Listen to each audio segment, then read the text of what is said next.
first video.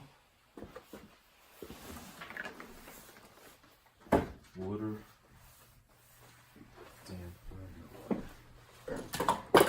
Damn. Okay, well.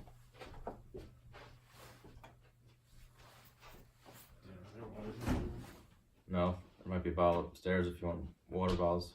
No. That's what beer's for. Damn.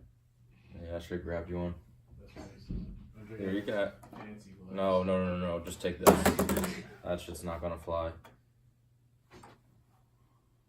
Them Jones are like antique, passed down from generation Johns.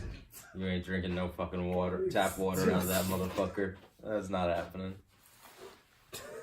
My dad like freaked out at Irene for a week because she put it in the dishwasher and it broke.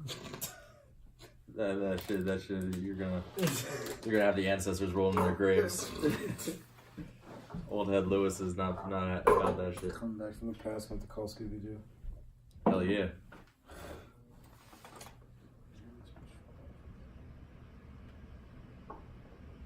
Hello.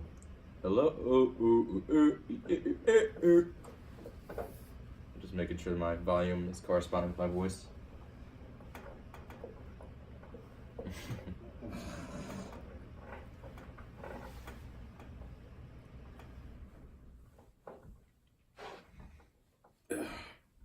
Tim is a freak ass bull. Freak ass bull. Your volume's not registering too high on here. Your volume, like your gain volume, should be up on there, but I'm thinking, is it angled properly? Is it? That looks better. I do not know. That looks better. Yeah. A, B, C, D, E, F, G. The higher you go with your voice, the less it registers. It's funny. There you go. There you go. Okay, that's about normal range. Ching, ching, ching. Alright, cool. This looks like it's good. Yeah, and I can boost it up a little bit if need be. Some baby back bullshit. Alright, I'll record the intro afterwards. I don't think we're gonna... We have to change the song. What do you mean we have to change the song? No, Rabbit. I'm so over Rabbit. Rabbit-oo! It's just so... Bro, Rabbit-oo is a modern classic. You just gotta get down with it. No. I'm Rabbit-oo. Doesn't it just make you feel so alive? No. It just reminds me of corniness. Okay, well, not all of us were bred for the scrap and all the things that come with it. Yeah, you and John Cena. Okay, the time is now, bro. Yeah, you guys are both Marines too, right? Yeah. I actually... Okay. Now, first we're going to start off with a quick recap of Robert Whittaker versus Calvin Gastelum. And Anderson Silva against Israel Adesanya. So to start, because there's not much to talk about with Whittaker and Gastelum. Yeah, considering Whittaker has yet again pulled out of a fight. What do you mean yet again? Like the bull had a hernia the day before the weigh-in. The other time, what happened before? Like it was like some freak surgery drawn before too, or like a staph infection or some shit like that. All I'm saying is, bull needs to make it to the ring. As is true for everybody. I mean, we're really complaining like fat boy that like couldn't make weight for like 3 of his fights, and we're gonna talk about like one of the most premier warriors in the UFC. We're going to complain about him like being too much of a bitch and not making it to fight night. I'm not saying he's a bitch. I'm just saying it's been, let's see, hold on. How long has it been since he's defended the belt? It's been like 8 months. Well, the problem is that he was ready to defend the belt against Yoel Romero, who couldn't make weight. So he was stripped of his first title defense because Yoel Romero was too yoked. So the point is he shows up and he has a reputation of showing up, and this is an overblown narrative. He's not even set to be out long. He's supposed to be able to fight by June. Look, he hasn't fought in 8 months. He's only had 1 defense, and that was against Yoel Romero, and it didn't even count. So he fought him. Yeah, it didn't count though. So what he has to make it to the ring. It doesn't matter. At this point, he's lucky that the UFC doesn't care about the division enough to make some weird interim belt like what's happening right now with Dustin and Max Holloway, but at this point, he needs to get in there and actually win a fight. Because wait, aren't what's one of the face Gastelum and Adesanya, are they fighting for the interim? Is that for an interim? We'll get to that in a minute, but yes, they are fighting for the interim belt at the weight class, which is really just to determine number one contender status. Dumb. Because both guys were essentially made promises that couldn't be kept because of Robert Whittaker's last-second hernia surgery. Dumb. That said, Robert Whittaker, wishing you a quick recovery. Excited to see you back in there on some champ shit because... hurry up. Because you earned the opportunity to be champion by fighting Yoel Romero, and I'm excited to see you... in the crucible with these other guys, because in Kevin Gastelum and Israel Adesanya, you got some real hitters out here ready to take that belt from you. And Chris Weidman, too, who's... Fuck Chris Weidman. Why are you always talking this Chris Weidman shit? Chris Weidman. You love Chris Weidman. Yeah, I am not on the Chris Weidman train. $5 says otherwise, but this is archaic, ancient news. The reason why I'm bringing it up is in the because that was Gastelum's last loss. Didn't he just lose before he he lost to Weidman, and then just like Bisping hopped in the ring after he got trashed, and then got knocked out again. That's the only reason he has a title shot. So Weidman technically beat the number one contender. This division kind of went from like. It seemed like nobody was in it, so there's a few top dogs. And so he kind of got eschewed to the title shot when it was in a shallower state. Now it's like you got Israel Adesanya, and his fight with Jacare was very close. And it's because Mousasi left. That's really what fucked it up. He would be a great fixture in this division right now. Well, he beat Chris Weidman, and then the UFC didn't renew his contract. No, they just didn't want to give him the bread. Yeah, so fuck that whole thing up, because he definitely... Mousasi versus Robert Whittaker is interesting, because Mousasi has a retarded amount of experience, and I don't know. Whittaker probably has more power, but he's definitely not better on the ground, and Mousasi's got hands. Yeah, how old is Gegard Mousasi? Probably 32, 33. I'm about to check. We got right here, 33 years old, spot on, Jeff. Damn. Abel's been fighting forever. Yeah, he's got the miles on him, but the way the division is organized right now, you got Israel Adesanya and Kevin,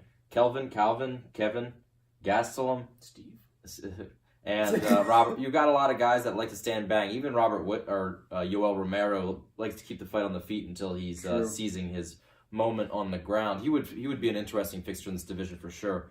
But there's one thing that I did want to touch on that has to do with Calvin Gastelum's face worms and the level of staff. That shit was gross. It was nasty. He had worms in his face, and he had that boil on the back of his head with the fluids and the pus in it. UFC letting these dudes get in there like that? What's up with the UFC allowing this to be sanctioned and the athletic commissions? Not just that, but what is up with these guys that are willing to fight and put their opponents at risk, knowing that they have these nasty conditions? I get that there's these sanctioning committees that should intervene, but how does that reflect on a guy like Calvin Gastelum and him going into this fight and being willing to just infect the opponent into the champion with these nasty worms and diseases? I don't know. It's weird. Kevin needs to stop that type of. It's just Bull needs some lasers on his face. He needs some surgical exfoliation. Damn, I wish you could show that picture up. It was just gross. Like seeing the back of his neck, and it just looks like tremors is coming out that jaw. Like Bull got impregnated by an alien. It's not. We need to stop. Like MMA needs to stop that. That's not. It's just there's a certain level of unprofessionalism, and to me it makes mixed martial arts look like it's like some fucking rednecks fighting in the mud pit or something like that. Like you can't have a professional sport and have that kind of stuff happening. I don't know. That's like letting Magic Johnson. No, it's not like letting Magic Johnson play with HIV. But there's a certain point where it's like you have a responsibility to the other people as an individual and a competitor, and as a sanctioning committee. Both parties have a responsibility and a hard look to take at themselves regarding like where do you stand from an integrity standpoint? Well, I mean, it's hard because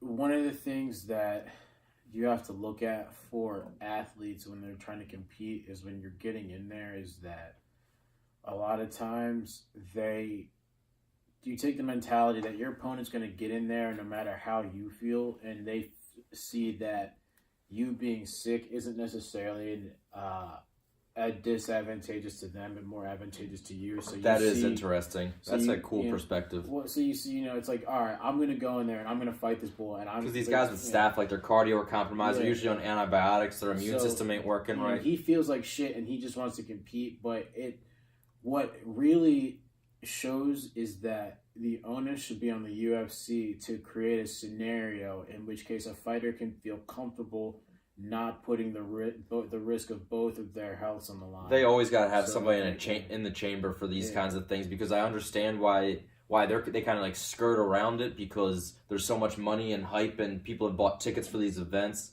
It's a culmination of a lot of factors. But for the sake of professionalism, being a real organization, you can't be having guys that have skin infections coming in shirtless to go, touch bodies with another person. Yeah, like that belongs in a quarantine belt. When you're talking about combat where you can cut open. And yeah, people are bleeding in your blood. Yeah, it's not. It's just not. Nobody makes me bleed my own blood. There's just, but that's what I was saying. The onus is that the fighters can only operate within the parameters that they are. Yeah, don't hate the players, hate the game kind of deal. So now, quick question.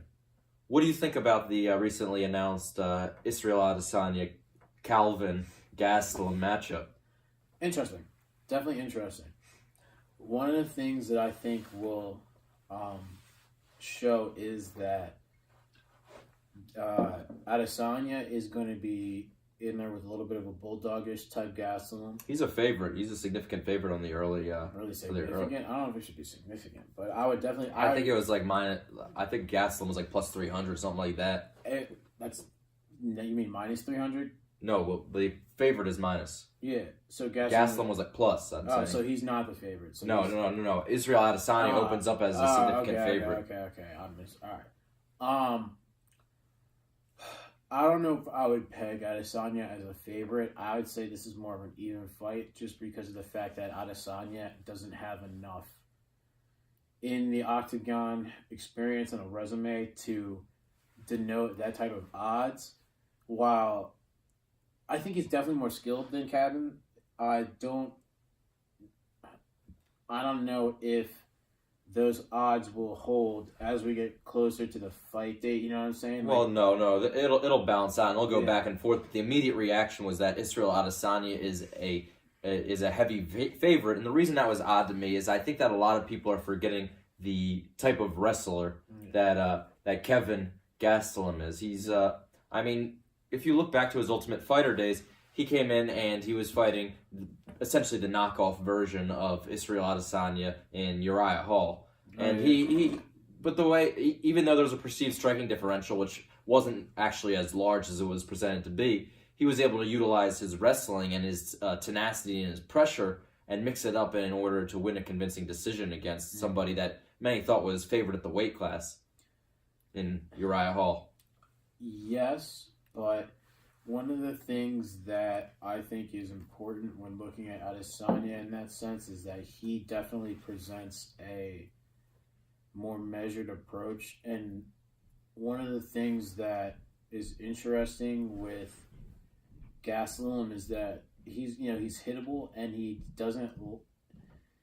relies too much. Dude's got a big ass head. He has a big ass head and he relies too much on being able to take his hit and to land his shot. And I think that that's something that Adesanya will it would be one thing if he was a mixed martial artist with 20 fights, but he's a kickboxer with almost 100 fights, and he fights in mixed martial arts. It's different with the 4-ounce gloves, though, man. Well, I'm talking about the way this power tips the scales is just different. Well, I'm saying in the idea that Gastelum is going to be working towards a not too crazy scenario. He's coming forward. He's looking to land his left hand, and one of the things that I think is going to be interesting is that I think Adesanya is going to lean on him and utilize the clinch. You think Adesanya is going to impose the clinch? Yes. I disagree. I disagree with that entirely. I don't see a way that Adesanya wins this fight fighting on the inside. I think he has to stay out on the outside and pick his shots because I actually view Calvin Gastelum as a tougher matchup for Israel Adesanya than Robert Whittaker.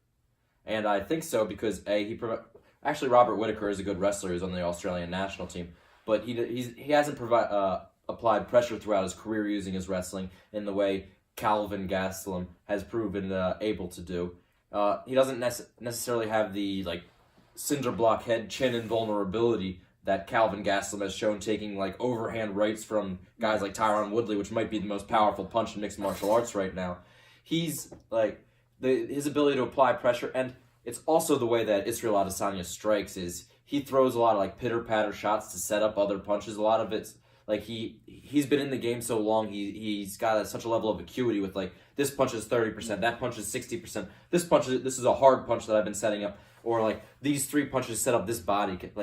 That's how he fights. It's like chess when he's playing, and then you get in there with a guy like Calvin Gastelum, where every shot can put you on your butt. Not only that, but he also has the ability to close the distance and wrestle you. And if you're not going to be threatening him consistently with power, he's not going to respect the distance that exists between you. So there are some interesting variables and some issues that Calvin Gastelum puts forth to Israel Adesanya that I don't think that he has had to face in his mixed martial arts career thus far. All right. A little bit. I understand what you're saying, and I get that. It's hard for me to place Gastelum as able to wade through just strike after strike, because one of the things that is going to be readily apparent is the fact that Adesanya is 6'4", and he's going to have it's going to be I think he's 5 or 6 inches tall, and it's going to be it's not going to be a simple task of just wading in and getting in there. And I think that's why the wrestling matters, because I don't know, man. Because you just have there's certain hesitancies. Gastelum doesn't take dudes down. He doesn't sit in there. Well, not recently, but the magnitude of this event is different, and he's no way. It's not bigger than beating Bisping. No, well, fighting Israel Adesanya presents different challenges than Michael Bisping, because I think he knows that he could take Michael Bisping's best shot, and that Michael Bisping wasn't going to be able to threaten him. There is definitely a heightened elevation of threat when facing Israel Adesanya, because he can catch you with the shot that you don't see coming. And I think that he recognizes that, hey man, this is a kickboxer. This is a dude that has been practicing Muay Thai.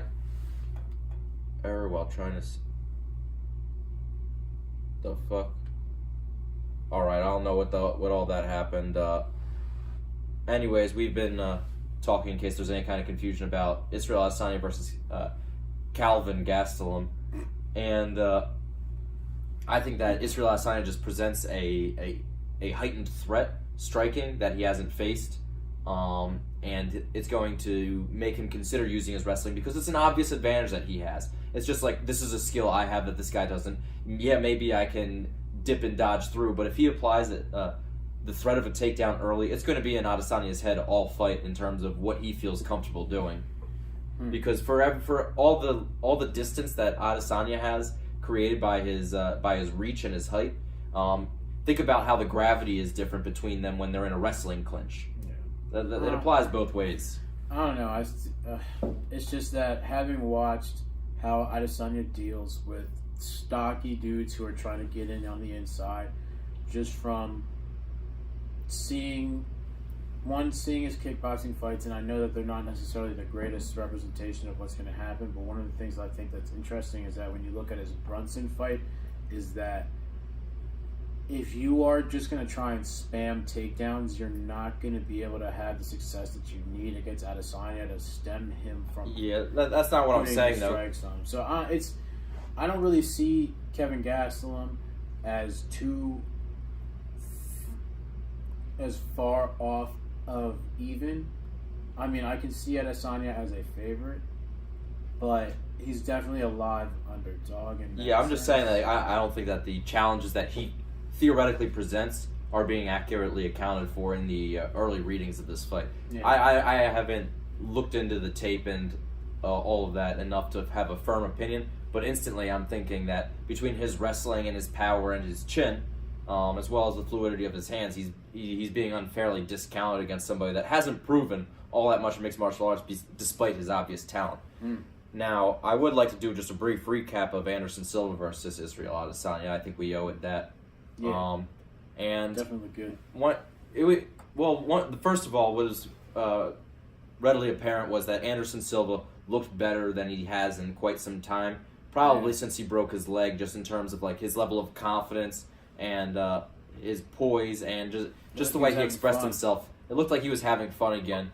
And unfortunately, I think that Anderson Silva, looking shades of himself at points throughout that fight, has kind of overshadowed the fact that Israel Adesanya had an answer for every trick. He had a method for every tactic. There's really no moment in the fight where it seemed like Israel Adesanya wasn't like comfortable and in control and picking his shots. And I thought, after watching through it a couple times, that really, even though Anderson Silva had some bright moments that flared up nostalgia, it was a striking clinic, and Israel Adesanya showed that he is a level above Anderson Silva now, and there's a good likelihood that his striking pedigree is just beyond anything Anderson Silva has ever brought to the octagon. One of the things that I noticed when watching the fight was that, and you see this a lot, especially nowadays with Anderson, is that he tends to pick out small positions where, he picks out small points where you're out of position and he's able to capitalize. Yes. And one of the things that you can see when he's fighting Adesanya is that Anderson knows when he needs to be in a certain place in the positioning that he's trying to do. And it's that Anderson it was a great fight in the sense that Anderson looked well enough that the pace was okay. He wasn't rushed in any sense. And he presented enough danger to where it's like Adesanya couldn't just walk him down and do whatever he wanted. Like he was definitely still a threat. Yeah. It was interesting to see, but one of the things that I think Adesanya needs to take away from the fight is the fact that Anderson was able to find success in specific points. Especially with that southpaw left hook, which, Kelvin Gastelum's a southpaw as well. And I'm trying to remember, but I don't know if it was this hook, and I forget if it was a straight right or straight left, but he didn't really have much luck with his backhand, but between his jab and his hook, he was finding moments where Adesanya felt like he could wade in, and Silva was catching him and I think, in between. Yeah, and I think that one of the things that's important is that when you're fighting Anderson, is like he showed some very specific flaws in Adesanya that can be exploited by other people, and that Anderson wasn't necessarily able to exploit, maybe because of age. He wasn't able to. What flaws do you see? I'm seeing, Adesanya tends to. He can get caught a little bit, and what happens is he has a little bit of composure, but you can tell that he may not be able to get in there with a really heavy-handed person and be able to stand and take those type of shots, and that maybe it'll be hard to tell because it's a composure thing, and we haven't really seen it yet. But he's got all the composure. One of the issues that was raised for me is I have concerns about Israel Adesanya's punching power. I just don't think he likes to overcommit to anything, and some of that comes down to sitting down your punches. And there's guys in this sport where if they don't respect your punching power, they'll go straight through it. And he uses a lot of his punches to set up kicks, and it's one thing to like knock down a guy like Brunson who's just he fights in a very like uncoordinated way. He's all over the place. So when he's running straight forward with his chin out, putting himself in bad position, and you hit him, I haven't seen anything from Israel Adesanya that really suggests threatening punching power. Yeah. And to me, like Anderson Silva was just kind of recognized that, and he was getting punched in the face a lot, and he just had his hands down. He wasn't really worried about it because he's like, when you throw something real against me, that's when I'm going to react. I'll let you hit me with these pitter-patter shots. And to me, that's Anderson Silva being a student of the game and isolating things about his opponent where he was just like, hey, man, like, this guy's not going to hit me with a sweeping hook that's going to floor me if he's just standing in front of me. Yeah.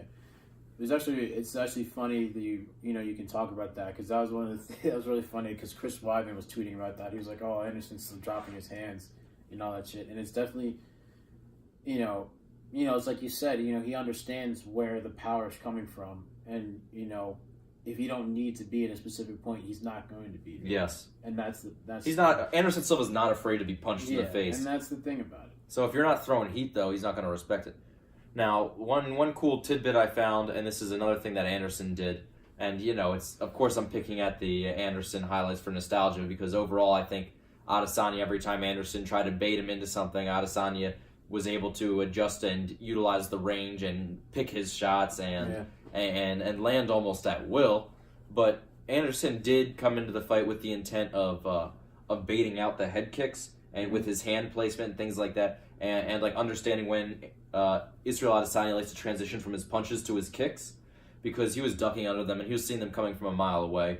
And one of the things specifically, and this is a nice little plug for our Instagram and Twitter because we isolated this segment, is where Anderson Silva goes into that kind of crane stance where his one forearm and elbow are about at his waistline, and then his front-facing hand is up in kind of more of a traditional boxing or like serpent-looking stance, and he did that with the intent of baiting out that what's it called, the question mark kick by Israel Adesanya, because Adesanya, and you can see Adesanya was trying to set it up with a body kick, stabbing front kicks to the body, and Anderson Silva realized that he needs to create an angle going around to come up top after faking down low with that question mark kick. So he realized that by keeping his one arm down at his hip level with his other arm up, all he had to do was angle his elbow, his left elbow slightly upward, and the kick couldn't create the angle to get around to his head.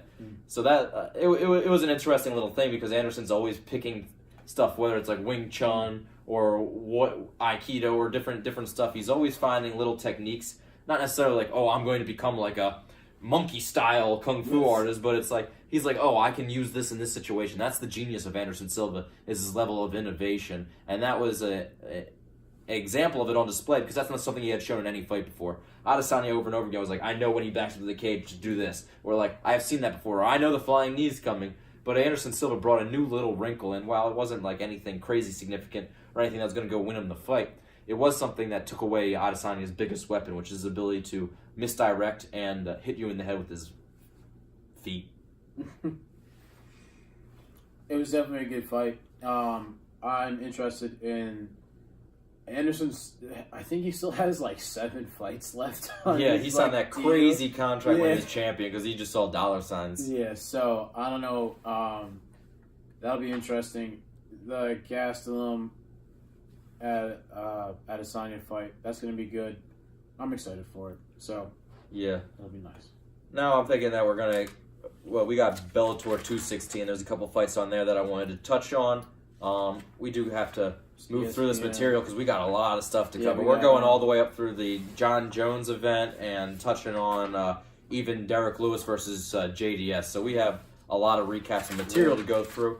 So anyways, Bellator 216, the first noteworthy fight. It was like it just gave me the feeling of like a throwback UFC. It's like the heavy feeling of that. And it's what they're doing right, though. They know, like, these guys, that they can still put on a fight. They have the skills. They're the cagey veterans. And they have name recognition. Like, it's worth watching. And that's what we got from a rematch of relics in Mirko Filipovic, Crow Cop, better known as, and Roy Nelson. All right.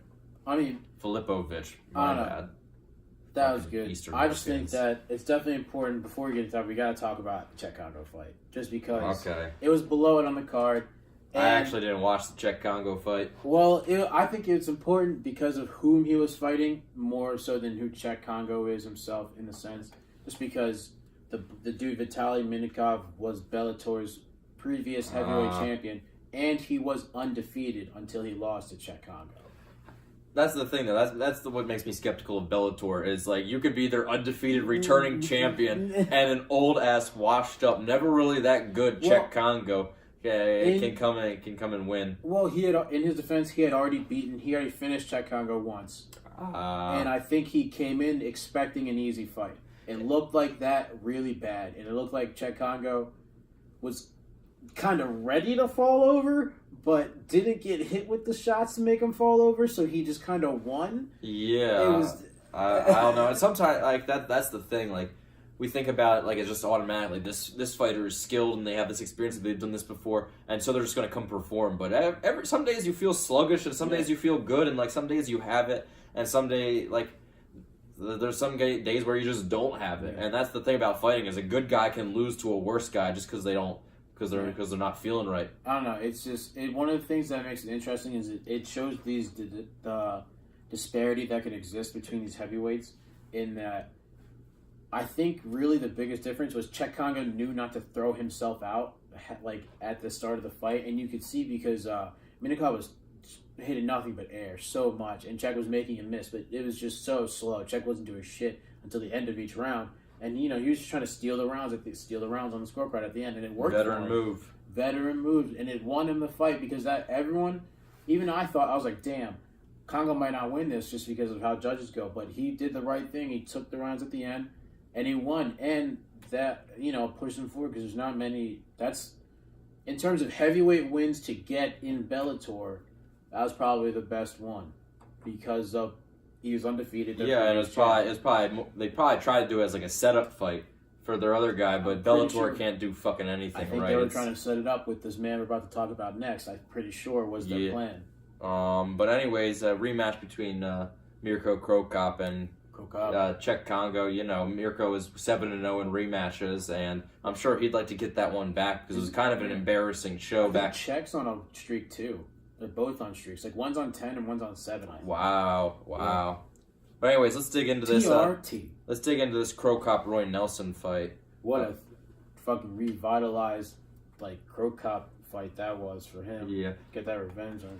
I had a thought though while I was watching this fight, and I just thought it was funny. Some guys are athletes and not fighters. Yeah. And some guys are fighters and not athletes. And I think watching Roy Nelson, you could determine which one this man is. Because he has no tangible athleticism, but man, is that dude tough. And he comes and he's taking shots from some of the craziest savages in mixed martial arts as your average Burger King customer. And he just keeps coming forward, and he stayed relevant throughout his entire career. He'd been a tough out every single time. It's just crazy that this fat dude can come in against these sculpted tough kickboxer types. Because you look at Cro Cop, and if you saw him in the street, he's the thickest, cuttest, bald. Dude is so Russia bloated. Dude. They said he passed his drug test. I was like, yeah. The dude looks thick as fuck, and you're sitting there what the hell are they letting you use right now? Yeah, dude is a different type of yoked. But his kicks were on point. His takedown defense was great. He throws the kicks now. I mean, it seems like whatever injuries and concerns he had, whether it's the special sauce or it's just time and healing, he does look more comfortable throwing some of those kicks. Yeah, whether or not. All the curiosity because he's clean according to Bellator. I'm pretty sure Roy Nelson's clean, unless he eats some Mexican beef like Canelo. I think. If there was anyone it's safe to assume is clean, it could be Roy Nelson. Oh, I just realized, Jeff, I never asked you, but it's kind of rude of me at the beginning of these podcasts. I feel like we're supposed to do human things oh, how you doing? But we had a couple beers earlier, and we've just been chilling for a little while now. So anyways, I want to make sure that I get this off my conscience and just how are you doing, Jeff? How's life feeling for you? Because I don't have too much to say on this fight except Bellator going to Bellator, kinda. I mean, I'm doing all right, not too bad. It's nice to be here again for another Scrappitude. We're just here, living life, doing the damn thing. Doing the damn thing.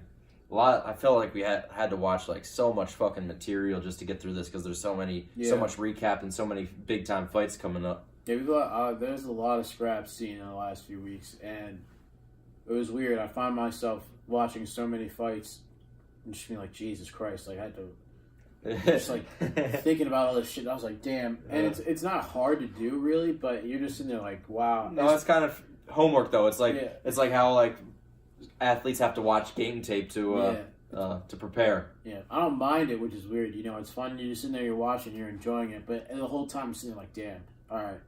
You know, how would I think about this, or how would I mention this when I'm bringing it up in the podcast? Yeah, you gotta be generating takes the whole time and like have an interesting perspective, because like anybody could be like, oh, I thought this guy punched that guy more, but you actually have to like find some read between the lines and see the storylines that are taking place with like inside of the fight itself. Mm-hmm. And it's interesting. I like it. It's cool to.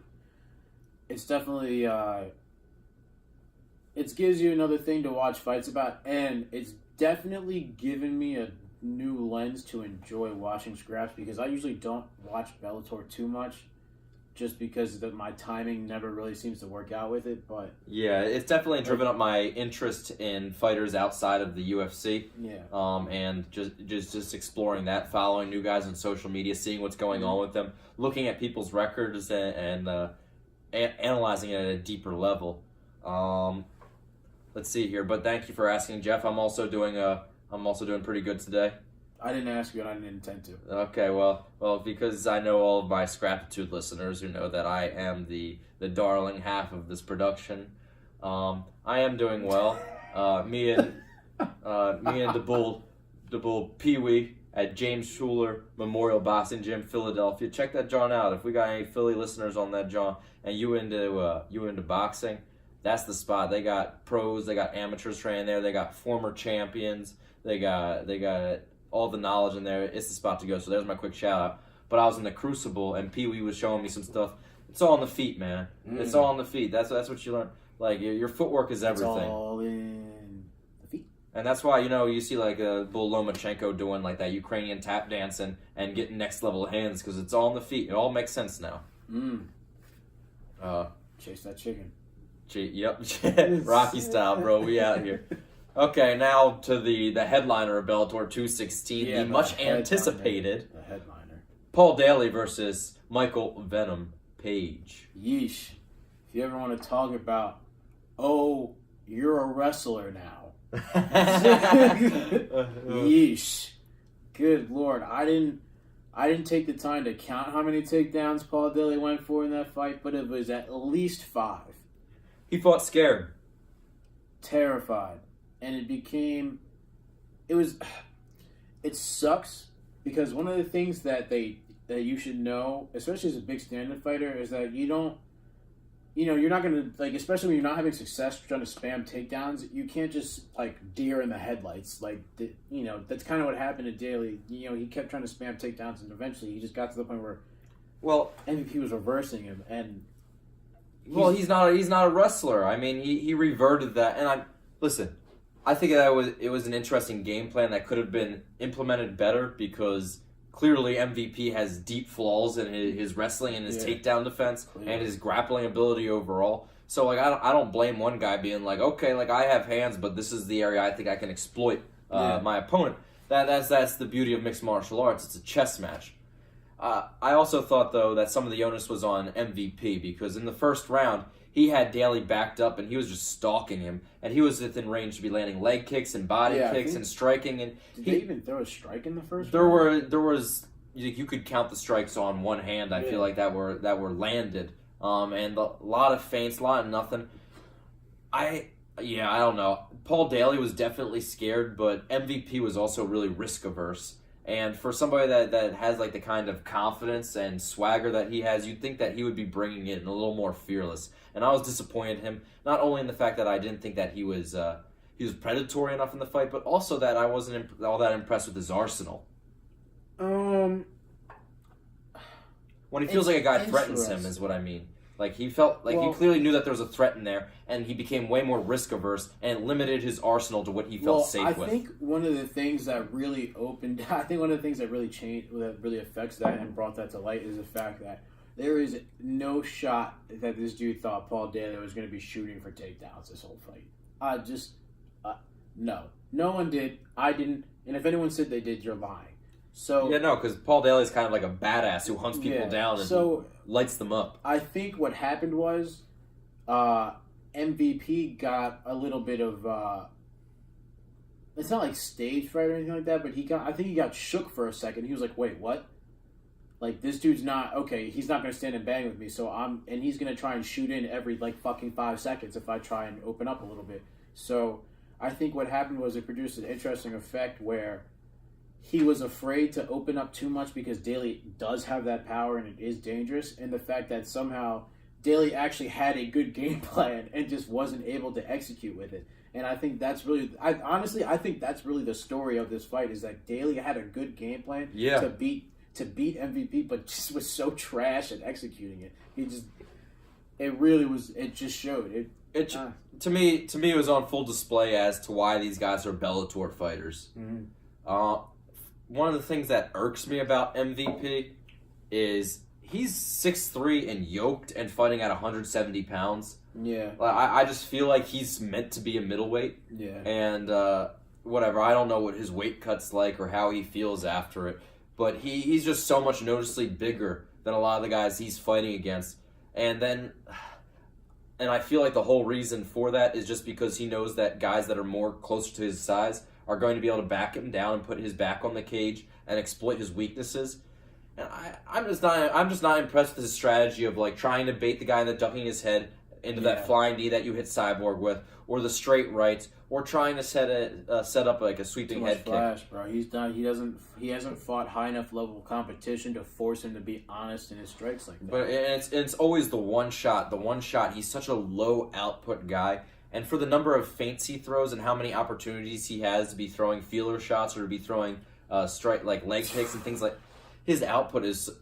I just don't see with MVP. He's a guy that creates that highlight reel finish, especially when you put him in with guys that don't belong. Guys, yeah. But he is not an upper tier caliber fighter. I think he's gonna get exposed really hard. I don't know if like don't give him Rory McDonald or something like that. He's gonna get smothered. John Fitch, Rory McDonald. God help him if he's in there with John Fitch, because all John Fitch can he still fight? He doesn't need to fight. He just grabs you and holds you.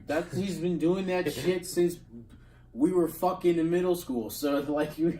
So we agree that he's overrated. Yeah, but it doesn't matter if you're overrated. The fact that that's what this is. You know, John Fitch couldn't get away with that shit anymore in the UFC, and now he's here in Bellator, and you've got these dudes that need to be able to defend these things. Wasn't he fighting like ONE FC for a while or something, John Fitch? I don't know, but one of the things that is all I can see is MVP is not gonna. He doesn't have anything for Rory McDonald, and Douglas Lima, I think, is going to show him what he needs to do to complete his game to really take it to the next level. But one of the things that's unfortunate is that MVP is 31. I think they're turning 32 this year. I mean, he's not old, but he's no spring chicken. It's like he's another one of these guys that just got into mixed martial arts late. He was good enough to compete at a relatively high professional level. But you're just not going to learn all the tricks of the trade that are necessary to be a good grappler when you're coming into it at that age. What camp is he at?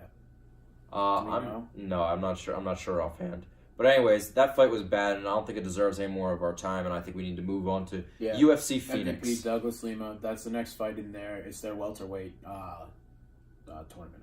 It's a tournament. I think the winner of John Fitch is fighting Rory, and then Douglas Lima fights MVP, and then I think those two winners fight each other. All right. Well, anyways, for UFC Phoenix, which was actually a tremendous card for what it was. Heavy scraps. I mean, just in terms of, like, you know, things didn't necessarily go the way you thought they were, but it delivered in a meaningful way. And the first scrap was Vicente Luque versus Brian Barberena. Great fight. War of attrition. Yeah. I mean, Barberena, I've been a fan of this man ever since he beat Sage Northcutt and then did a somersault making fun of the flip that Sage Northcutt did, because it's another example of, like, you can be an athlete or you can be a fighter. Mm-hmm. And Sage Northcutt's an athlete, and Barberena's a fighter. And he now, in this fight, the first thing that I noticed was Luque's poise. Like, he would just walk in there. Confident. He seemed so relaxed, and he was just walking down Barberena and landing shots at will. And it seemed like he was just the more skilled guy. It seemed like he was prepared. It seemed like he was seizing the moment. He looked like he was marching on his way to an easy finish early in the fight. Yeah.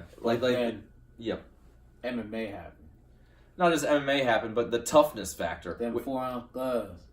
But also the toughness factor. Like, Barberena took the best that he had to throw in the first round, ate it, and then returned a shot. And Luque was poised, but he was landing at will. He was throwing combinations. And he wasn't getting off the center line, and he wasn't expecting any repercussions. Mm-hmm. So he got caught with a stiff punch that put him on his ass and had him for the next round and a half, really kind of backpedaling and just absorbing punishment. Yeah, and it really became obvious as the early rounds really developed is that Barberena really wasn't getting hurt from anything that Vicente was throwing. He was walking him down. He's walking through everything, and Vicente kind of saw. He was like, "Oh shit! Like I can't really hurt this dude." And it. At the same time, though, his wind was not there. His cardio was not there because a lot of the shots he was throwing, it was just volume. It was just pitter-patter, arm punches. He wasn't trying to hurt Vicente with a lot of his punches. And to me, like, it looks like Barberena might be carrying a little bit extra at welterweight. Mm-hmm. Either he needs to go and really develop his body over the course of the next year, if he depends on seriously competing in the welterweight division, or he needs to slim down and fight at 155. Yeah. Which might be difficult because he's got that big-ass head and he's 6 feet tall. I think, honestly, that he should work up and lose a little fat, gain a little muscle, hold up in there at welterweight because he definitely has a good chin. He can definitely hurt these bulls. And I don't know. Yeah. I thought he was more of a wrestler than because he beat Sage Northcutt, which was his high-profile fight. And, he's had some give and take in his UFC career. But he beat him by taking him down and controlling him and beating him up, and I believe he submitted him. Mm. Well, so I was kind of surprised not to see him implement any takedowns when Vicente Luque was just turtling up and accepting the fact that he was going to get pummeled. Well, Barberena definitely, was feeling himself a little bit. No shit. Yeah, so I think that might be the culprit there for that. But it was one of the things that he definitely needs to work on is keeping his power throughout the later rounds because it was definitely clear that he did not have the pop on his punches that he had earlier, and that's definitely gonna. You need to have that if you want to be able to hang with these bigger dogs at 170. Totally, because there's some fucking hounds at 170 pounds. Yeah. Now, one of the things that I was disappointed in is, and he's doing a lot of arm punching and stuff like that. Some of that just comes down to like your boxing fundamentals and knowing how to channel leverage and like turning your feet and pivot. It all starts with the feet, Jeff. Yeah. It all starts with the feet. It all starts with the feet. Shout out Pee Wee. But the thing I would have liked to see in this fight is when guys are just turtling up and accepting the fact that they're going to get punched, you need to rip the body. Yeah. And because these guys are both tough and they were both going to eat the shots and they were both okay with that. But you start eating up people's cardio by nailing them to the body, all of a sudden like that willpower just declines, and there is an element to like getting rocked that's just like how badly do you want to recover? Yeah. And when guys can't breathe, they're much more likely to just succumb to the fact that like, oh, I'm rocked, I'm done. Give up. You can't. It's like the wolf that chases the deer for 30 miles, and the deer just gives itself up. Yeah, it's like I'm done. Because you've taken its cardio away. Yeah, it's like I'd rather die. That's a real like natural reaction though among animals, and humans are animals. And if you steal a human's ability to breathe, yep, exactly. And that's what I thought. I thought Barberena could have worked the body more, but I thought both guys could have. And of course, it's one thing you saw the same thing with Justin Gaethje against Eddie Alvarez. He was going to take the punches all day, and he even ate a lot of body punches. But you shoot those knees up the middle. I don't care how good your chin is. A good knee is going to put you the fuck out. And that's what happened. Well, now, 170 is an interesting weight class. So, I was looking into who this Vicente bull can fight next, and there's Colby Covington, who is like in just straight up limbo. Yeah, nobody's interested in Colby Covington. There's Santiago Ponzinibbio. Yeah. And he's a scrapper. That'd be a good fight right there. So I think that's probably the next fight for this bull. Barberena, he can find another opponent. I'd like to see Barberena and like Robbie Lawler if he loses to Askren.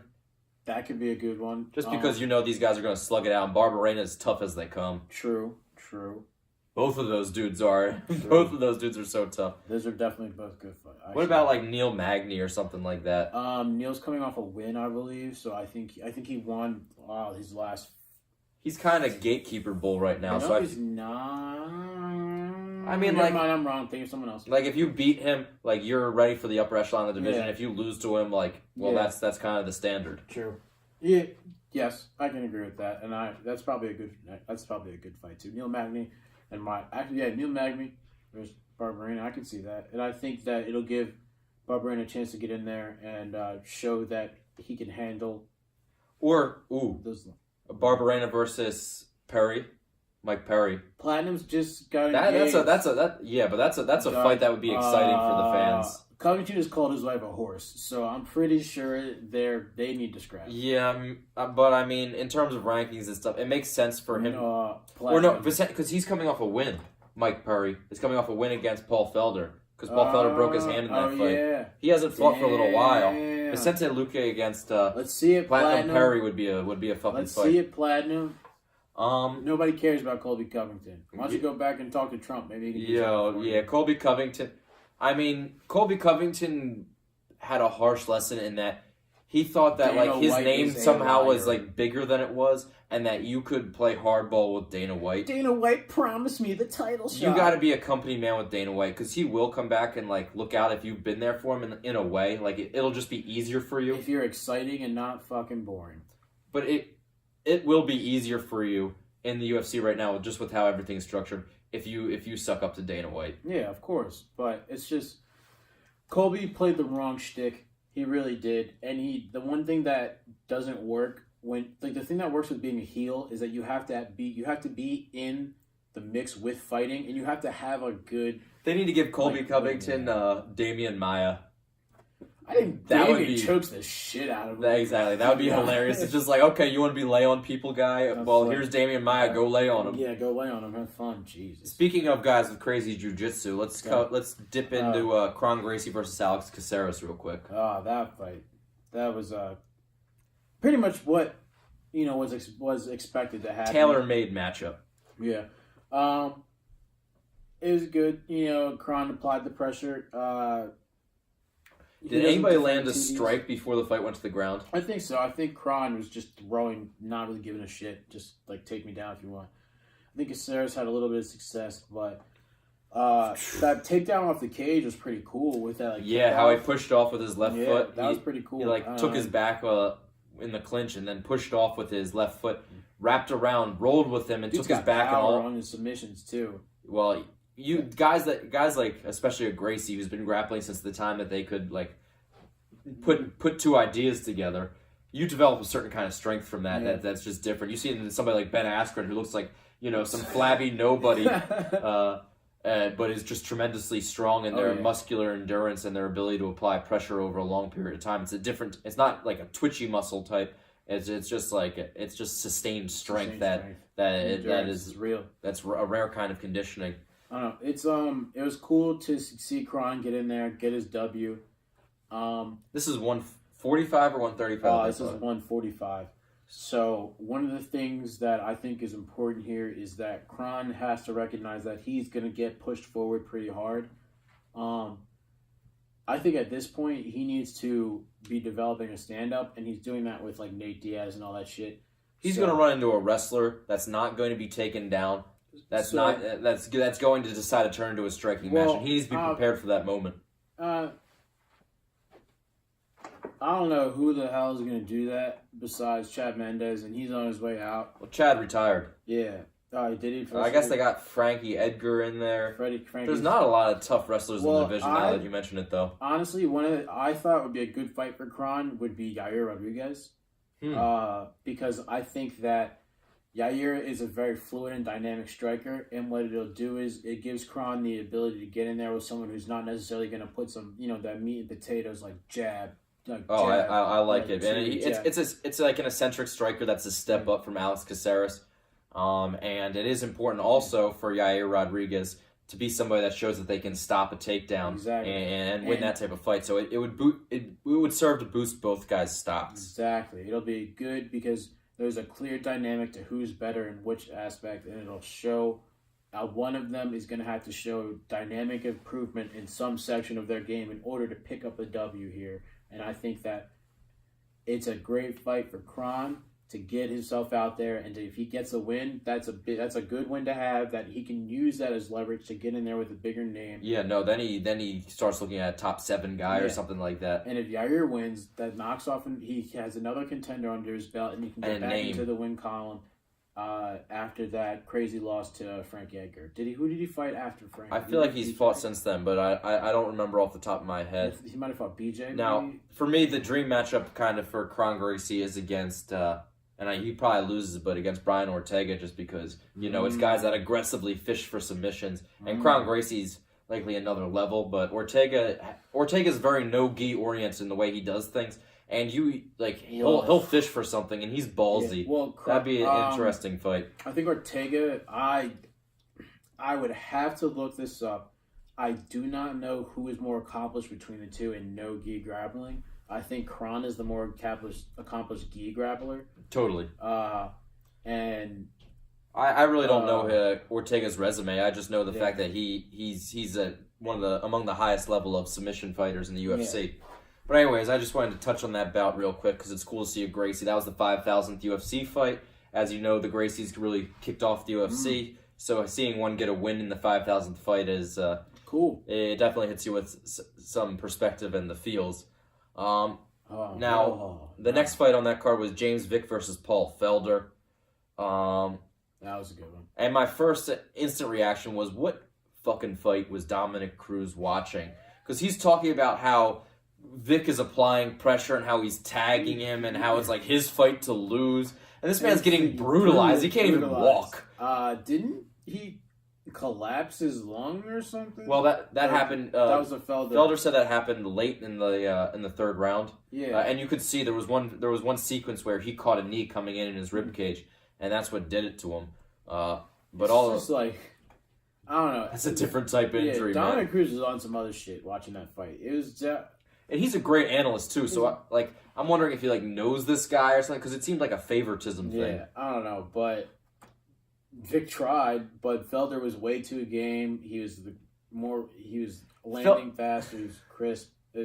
He's everything that James Vick is not. He's super likable. He's from Philly. He's from Philly. Yeah, what up? Shout out Philadelphia, home of the realist. This fight was at 155, but he went up to 170 pounds just because, whereas Vic is way too big for 155 pounds and kills himself cutting weight. And he's just so tough. You see those kicks that he was throwing at the cast. Some of those were getting checked. It was just shin bone on shin bone. And Paul Felder, Irish fucking dragon, did not give a shit. He was willing to just chop through his bone. One of our bones is going to break, and Paul Felder was willing to figure it out. I mean, after he was in there with Barboza, there's not many other dudes that kick harder than that. And he wants that fight again. Fucking madman. Madman. But he knows he wants those points, man. He can get that win over Barboza, and then, it sucks because I remember he was heavily campaigning for that Khabib fight that Ally Quincy got, but because Felder just didn't get it because he wasn't ranked or something. Yeah, and Felder just ain't scared of shit, but he's a good fight for anybody in the division. He's a good grappler, and he's a great striker. He gives Khabib some interesting problems, but you look at his losses, it's like a split decision here, or he lost because of a cut, or he doesn't have guys that have just beat the shit out of him. He's lost. You're getting W's after collapsing your lung. Yeah, so I would like to see him get a bigger name in this division. Mm-hmm. I think that the Barboza-Gaethje fight is whoever wins that is an appropriate choice. I do want to comment on just the nature of calf kicks and how mixed martial arts is so damn brutal, man, because that shit is just you can't walk anymore, and you've seen it in a couple fights. One fight where it didn't pan out was JDS actually hurt Stipe Miocic's leg with those calf kicks early on, but Stipe got aggressive and put him to bed before it became an ongoing problem. Yeah. I think it was the Ricardo Lamas and somebody fought, and those kicks were utilized super heavily. Diego Sanchez, I believe, and he just kicked the shit out of Diego Sanchez's calf to the point where he could. Those kicks and the type of damage they do and how they affect your muscle fibers. That's fucking nasty, man. I mean, we're talking about knee stomps and stuff like that, but those kicks, those are nastier than any jab. They can be exercised from range, and these guys with Muay Thai who have their shin bones that are just heavily calcified are just they can just brutalize you in a different way. And I'm surprised we haven't seen more of that from those types of guys because that's an equalizer, especially against wrestlers and stuff like that. If they can't plant on their front leg, their calf right there, you take them out of the game. Damn. That's some real shit. I mean, that's some real shit. Did you want to go to Velasquez and Ngannou? Yeah, I mean... Yeah, I'll let you take first dibs to this one. Then I'm going to take, before we hit 2:35, I'm going to take a brief pee break. Okay, all right. So, it was interesting. Francis Ngannou, Cain Velasquez. This was Cain's return fight. He was coming back. 2-year hiatus. 2-year hiatus. Or it was more. It was like 1,000 days, something like that. Fucking Christ! It's almost 3. It's 3 years and some change. Or no, it's 2 years and change. 2 years and change. I'm sorry. No, that's the 365. 3 years, almost 3 years. Yeah, it's almost 3. So this is about punching people in the face and getting punched in the face. It's not about arithmetic. I don't know. That's a long time, but. This was Cain's comeback. It was cool to see him, making his way back to the ring, and it must be nice for him to finally be able to actually, like, at least fucking walk down. Like, Jesus Christ. There's a guy that MMA fans just really appreciate because they know what he's capable of. Mm-hmm. And it's one of those things, it's almost like in the BJ Penn territory where it's like, look at his record, look how many fights he's had. But people that know, the people that were there and saw him do what he did, it was like, this is a different level. This is a different kind of blending of skills and savagery. Yeah. And, I don't know. But anyway, so the fight itself was very short. Obviously. 26 seconds? 26 seconds. Francis Ngannou won by first round knockout. It was interesting. What do you think about the whole knee gave out versus getting punched in the face gate? It's really fun. It's just kind of funny at this point, honestly. I've had heavy battles on Reddit about salty people. I'm sure you're just on the internet, just screaming at someone. But one of the things that what the fuck is going on here with this fucking? Wow, we've been going for a little while, folks. Yeah, but whatever. It's just the garage band is hitting me with the sneaky tricks. But we're good. We're recording. Yeah. Y'all hear me? Blah, blah, blah. Yeah. Cha-cha. One of the... it's just that it's weird to see Cain get in there, and Francis has crazy power, obviously. And it was such a quick, interchange between the two. And... it was actually funny. People were talking about how Cain wasn't grappling in his open workout, and people were talking about he might have fucked his knee up before then too, and all these. Which was confirmed. It was just a little wet spot or something on the map. He slipped a little bit. He was like, "Nah, I'm good." Yeah. So what I think one of the interesting things, I think that he definitely got caught, but what I think is more of a tale is that I don't think he got put out in any sense, and I think that he lost. I think that when he got hit, he got a lot of thoughts there, Jeffrey. Well, I think when he got hit, his legs went out, and if he hadn't been, I guess, in his pain from his knee, he might have been able to recover a little bit better. That's kind of the point.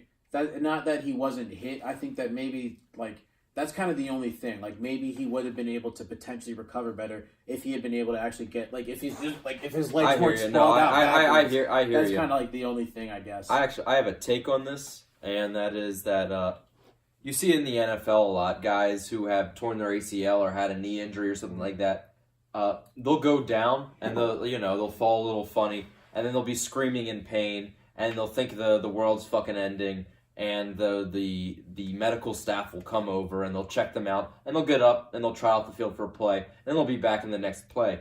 And these injuries have a huge psychological toll. Even though he's physically good, he might not have been mentally 100%.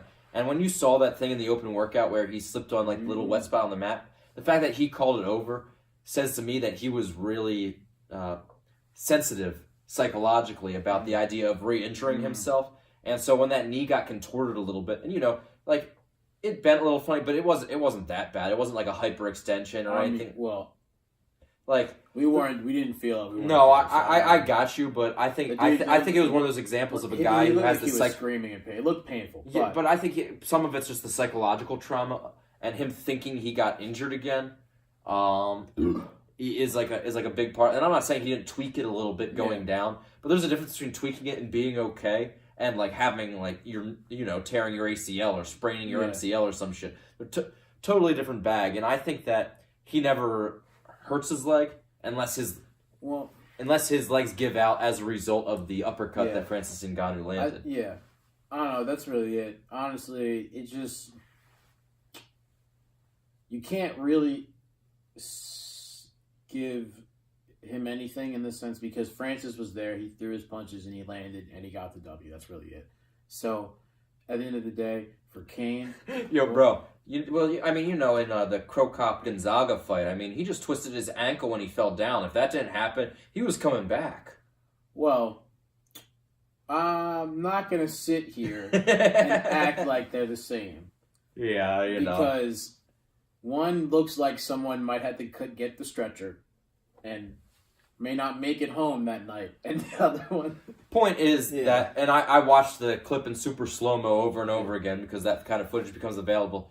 And what you see is that Cain Velasquez is planted on his legs and he's coming in for a takedown. And then he shoots in for the takedown and his right leg is planted on the ground, his left leg's in the air. And it's in super slow motion. And Francis Ngannou comes through with that sweeping right uppercut, short right uppercut, not sweeping, but short right uppercut. And you can see Cain's head shoot up. And this is before his left leg ever plants on the ground. So the controversy that his left leg gave out, and that's why he fell and got pounded out. No, his right leg buckled as a result of the shot before his left leg ever came down. Yeah, I thought his left leg was the whole thing. And then because it's his left leg. And then because his right leg buckled, like it altered the trajectory of his left leg coming down, which is why he sprawled out. And then his knee bent. You know that kind of stretch where you bend your leg to the side of you and you lean backwards on it? It bent like that, and he was not expecting it, and he fell limply. And he did. Once he collapsed to the ground, you see his face turn, and you see him scream about the knee, because he tweaked it a little bit. He did. I mean, that happened. He fell funny because he got rocked. His body went limp because he got hit with a good shot. The entire point is that Francis Ngannou hit him with the shot that put him in that position, and therefore you can't discredit the win as a TKO victory because he put him in that position. He landed the punch. Yeah, I'm sorry. I gotta say one more thing. And you can't tell me it's a freak incident when a guy that's been injured all the time over his entire MMA career fights a guy that looks like Francis fucking Ngannou and gets hurt in a cage match. Well, that's not a freak incident. One of the things I think is easy to pull to the side and look at as an easy case to recognize that this is just a simple TKO is just the Anderson Silva Chris Weidman too. Anderson, breaks his leg on the check from Chris Weidman. That's still a TKO for Chris Weidman. It's an injury. It's an injury that you can relate because of an action taken by the other fighter. Of course, But the point is, Cain didn't lose because of his knee. He lost because he got punched in the face. Anderson didn't lose because he kicked. He lost because Chris checked his kick and cracked his. Of course, I got you. But guys check kicks over and over and over again, and guys' legs don't break. I understand, and I do see merit to the comparison. Well, I'm saying but what I'm saying is he was rocked to the point his physiological state changed so that the injury happened. I'm saying it wasn't bang bang. It was I got hurt and that's why it happened. I'm just saying people can't take away the TKO. No, of course not. Well, I'm saying if someone's to come the injury is it's no. If but people also don't want to think that a guy like a latecomer into MMA like Francis Ngannou, who's mostly coasting off of his athletic gifts and just super athleticism and explosiveness, can come in and be this guy. So they're Cain is debatably the GOAT of heavyweight. He's the UFC heavyweight GOAT. Mm. He's got all these skills. He's a guy that took out Brock Lesnar and has imposed himself so many times. He's the guy that's going to show that MMA is about the fact your skills and not about just being a physical freak. And I think that's why people are salty about it. They want to be his body gave out and that's why he lost. It's not because he got steamrolled. That's stupid if you think that. Oh, no, I'm just trying to rationalize why these people are being so salty about it. If you guys want to think that, go watch 155-pound fights. There's the skill. Heavyweight is for Francis Ngannou's. No, Cain Velasquez is immensely skilled, but you can get caught with a shot that alters everything. And JDS won. It was literally the same as JDS 1 where he lost his equilibrium and fell over. Except he hurt his knee. UFC's first Fox event. Cain gets knocked out 13 seconds. That wasn't 13 seconds. It was the first minute of the fight, though. UFC first thing on ESPN. Cain gets knocked out again. Damn, Cain. Now, I have two comments. One is that Francis Ngannou officially has "fuck you" power. That's his power. Fuck you power. And if you check us on Twitter, I think Instagram as well. There's a clip of George Foreman knocking out Michael Moore with such a sweet short right hand. And it looks like there's no he didn't generate power behind it. It's just a short shot. That's the kind of puncher that Francis Ngannou is. It's like kind of unorthodox, coming from strange angles. But they hit you, and it doesn't matter if it's loaded up or if it's a short shot. It can put you down and put you out. That's the kind of guys they are. So I'm saying that Francis Ngannou has literally "fuck you" George Foreman power. Special natural puncher. All right. So we got. Wait, I got a question for you though. Wait, all right. I was gonna ask you a question too. Okay, you go first. So where do you think that is the best place for Francis to go to complete his skill set, so that he can be able to really, so that when he gets in there again with a Stipe or say someone like because Daniel Cormier was talking reckless on the internet about him, saying he was gonna beat him. So he's got to. He just needs to bring wrestlers into his camp. It's not about going to another camp to train. One of the things about that is that when you're Francis Ngannou size, you kind of just can't I'm gonna go wrestle Khabib and go learn. It's. No, I got you, but to me, it's just a matter of him integrating the right people into his camp. There was just talks about him going to the Stipe fight where it's like he was barely training grappling. He just thought he was going to run through this bull, and it was a rude awakening for him, realizing that he can't just shrug people off and knock them out instantly. And Stipe was the point of where you've got a reasonably athletic guy who hits hard and has the diversity of skill set to where it overcame the athletic differential that Francis Ngannou has had with all of his previous opponents. Yeah. Now, my question to you is, who has the better heavyweight legacy now at this point? Cain Velasquez or Stipe Miocic? Because I think that's a real question now. We're all talking about Cain as the UFC heavyweight GOAT. What has he done that Stipe hasn't? I mean, technically, in my opinion, I think Verdum is over Stipe, but that's in a different... Over Stipe? What do you mean? In terms of resume and status as best. Oh, I'm not talking about best all time. I'm talking about these two guys, because you have a guy that went on the longest heavyweight title run of all time, which is in the UFC, which is Stipe Miocic, and then you have Cain Velasquez, who's largely considered the UFC GOAT. Now, that's also the interesting thing is Cain lost to Fabricio Verdum in the second round, and Stipe Miocic starched him. Yeah, but. And that wasn't really a different version of Fabricio Verdum, the two faced respectively. To me, I think Stipe ranks ahead of Cain Velasquez in the UFC all-time heavyweight rankings. And I don't think it's really that close. I don't know. I had to think because Stipe has... Alright. Stipe's beaten Junior. Fabricio Verdum. He beat Overeem. He beat Ngannou. And Mark Hunt. I don't have it all in front of me, but we're just right there. He's beaten Cain Velasquez's best win. He's beaten two of Cain Velasquez's worst. All three of Cain Velasquez's worst losses have been victories for Stipe Miocic. So we have. All right. It's interesting because Stipe. I feel like people are going to hold that Stefan Struve loss against Stipe forever. It's not even this. It's not really just Stefan Struve. It's just the fact that it's hard to see where Cain lies, and it's, I guess, in the sense of if you're just looking at feats, then yes, I would say that Stipe has accomplished more in the heavyweight division than Cain Velasquez has. But it's weird when you look at the timing of Cain Velasquez and where he came in, and, he comes in, beats Brock Lesnar, loses to Junior, but then beats the brakes off him, beats Bigfoot, beats Travis Brown, Ben Rothwell. Beats Nogueira. I think the way you measure it though is it's just how I guess Cain looked a certain way in his wins, whereas Stipe did put dudes to bed, but Cain inspired that level of terror where it's this man is just it's just that a different kind of animal. But even still, his resume doesn't match up.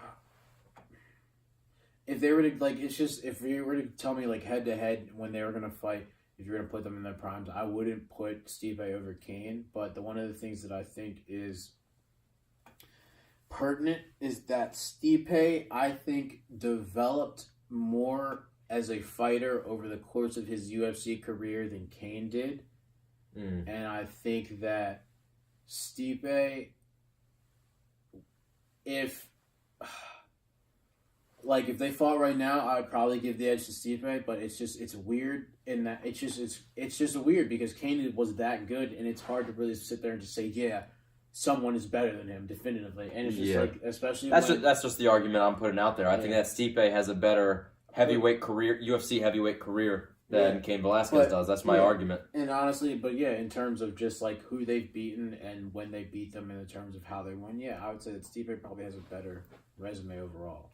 Anyways, we're going to hit UFC 235 in a minute, but I got to take a fucking piss. Leak.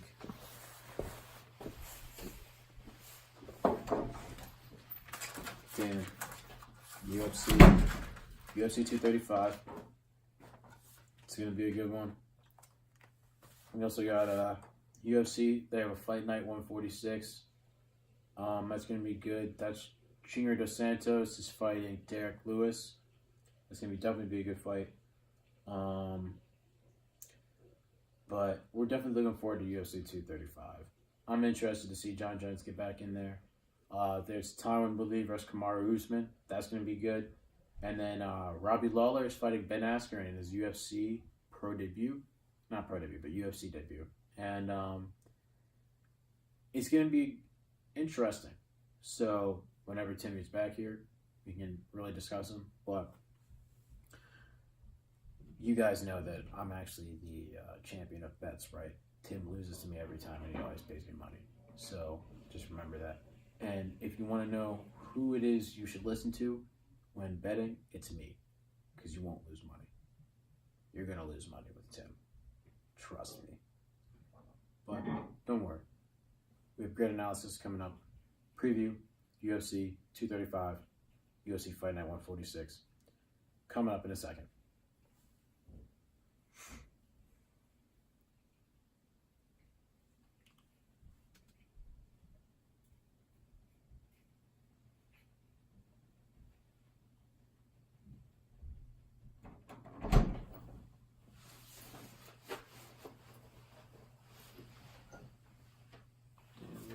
You good, bro? Yeah, I'll pause it for a second. Oh, you don't need to pause it. I'm just going to cut it all out. Oh. Oh, alright. Well, I was looking at shit, but that's fine. What's all... Okay, so... Yeah, I was just checking this shit out, but... Yeah. I talked trash for like 5 seconds. Yeah, I heard some of it. Anyhow, UFC 235, the first fight of interest is Robbie Lawler versus Ben Askren. Oh, yeah. Debut for the... he was an Olympic wrestler, and he was an All-American, highly credentialed wrestler. And Ben Askren, dude, looks like his body type is a flat foot. Yeah, some form of mop combined with flat-bellied human. Yeah, it's weird. Like, if a flat foot was a person, it would look like Ben Askren. And then you've got Robbie Lawler, one of the all-time great warriors of mixed martial arts. The thing about Robbie is that he is 36 years old and has that many pro fights coming off of an ACL tear. To me, this looks like an example of the UFC using somebody that has some name equity and having him prop up their newest commodity in Ben Askren, who is an 18-0 mixed martial artist who does have the gift of gab and is able to stimulate a press conference. I think that the UFC is trying to throw Ben Askren a game fight, but definitely one that he cannot sleep on.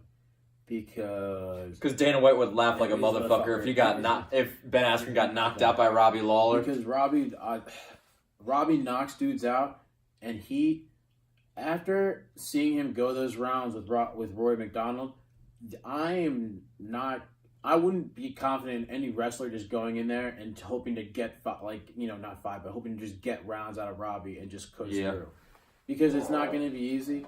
And I think that's one of the good things about Robbie is that he makes you work for those types of things, and he's. But he is coming off of a significant knee injury on the wrong side of 30. That's the thing to me. That's the variable. Yeah, but this ain't 2003 anymore, and this ain't even 2005 or even 2009 anymore.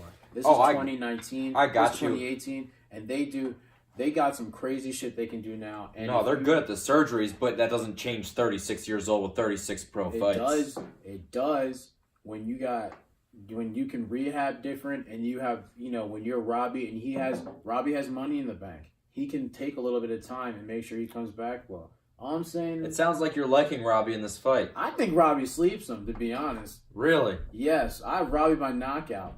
Because I think that what this fight is meant to do is it's supposed to set up Ben Askren versus Colby Covington for a title eliminator fight, which would be hilarious. Oh my fucking God. Could you picture the press conference?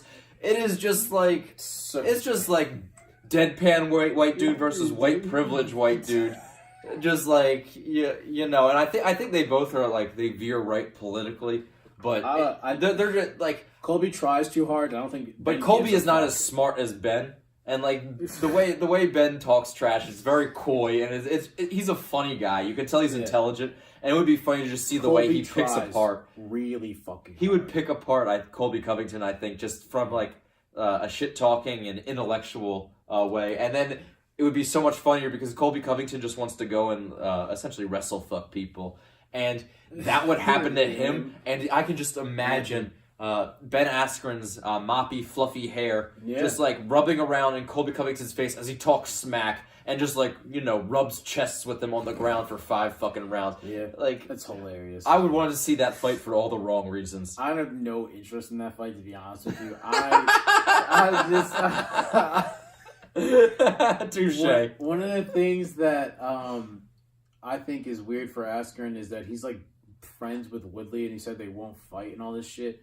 So I mean, I guess it's cool to see Askren in the UFC, but how old is Ben Askren? He's like 34. Some shit like that. He is actually. You're right. I looked that up previously. So and Woodley's 36, so it's like their timeline is very similar in terms of like if you're going to be at the pinnacle of the division, you got to do it now. So honestly. What I think Ben Askren would really benefit from is cutting to 155. Do this Robbie Lawler fight, no matter what happens, regardless if you win or lose. He has the body that makes it seem like it's possible. Dude, if he can't lose 15 pounds, I don't know what the fuck is going on, because he's not cut. The dude does. I guarantee you, he could cut some shit out of his diet.